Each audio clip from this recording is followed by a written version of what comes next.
మళ్ళీ సెంటర్ రా. నీకు అక్కడి నుంచి డైరెక్ట్గా అయితే స్కిల్ అంతా మీరే చూసుకోవాలి. నేను ఓన్లీ మూమెంట్ ఇస్తున్నా అంతే. Next one. 2 కోట్లు ఉన్నాయి, ఇద్దరు చేయొచ్చు. ఆడుకుంటారు.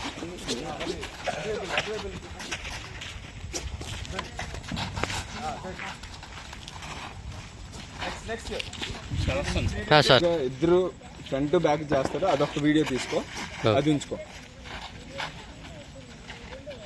ఓకే, నువ్వు ఎప్పుడు బాల్ అనేది నీకు ఎక్కడి నుంచి వస్తుంది నువ్వు అక్కడ ఫేస్ చేయాలి. Good, ready ready.